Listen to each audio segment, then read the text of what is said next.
iyak mo dyan? Naawa lang kasi ako sa ama natin.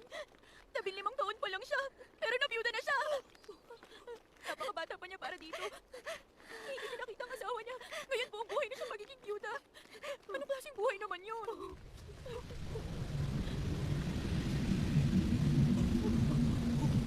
Ano yun? Ano yun? Ano yun? Bakit kayo? Ano ba yun? Ano bakit yun? Ano gagawin natin? Ano yan? Sa dito? Bakit na kayo? Ginoo! Ginoo! Ilabas niyo ako dito! Dalawan niyo ako dito!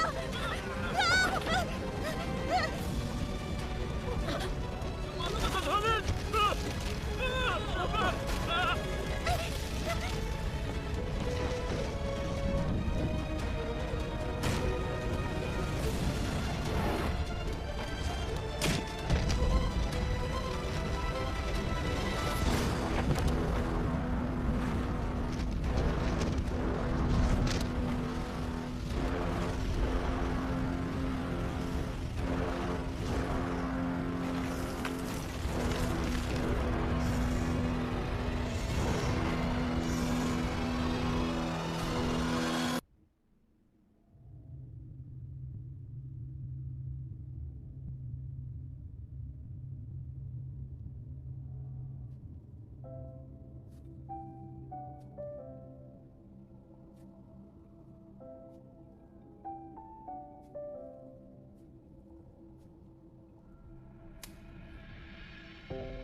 (1609) unang taon ni Guang He.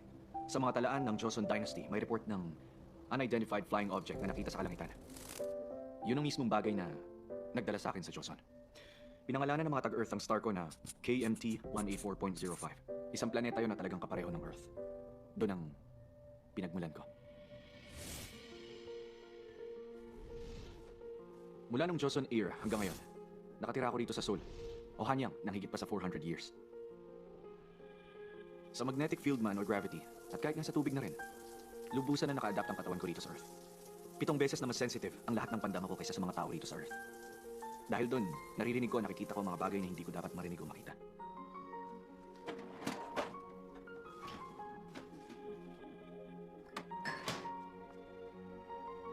Wala naman akong pagkain inaayawan, pero hindi ako pwede makipagpalitan ng laway o dugo sa mga taga-Earth. Kaya, lagi akong kumakain na mag-isa.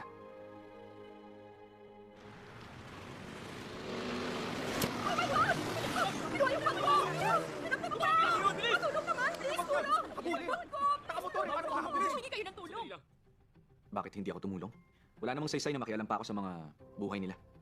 Tulad ng pangangailangan kong mamuhay sa Earth sa loob ng 400 years mula sa ibang galaxy. Gusto ko man o ayaw tumulong, may mga bagay talaga mangyayari. Ang tawag doon ng mga taga-Earth, tadhana. Alam kong alam niyo yun.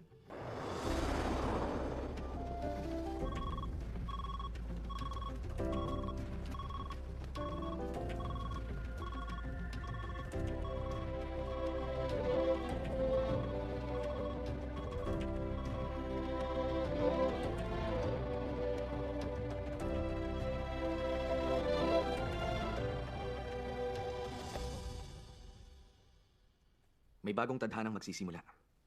Parating na sa Earth yung comet na 400 years kong hinintay. In 3 months, makakabalik na ako sa planetang pinanggalingan ko.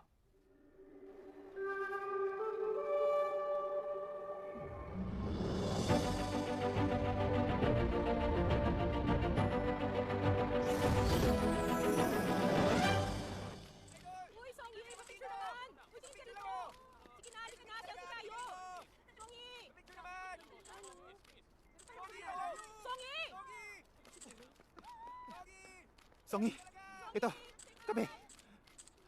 Mocha latte. Oh, yun naman talaga gusto mo, di ba? Tumabi ka muna.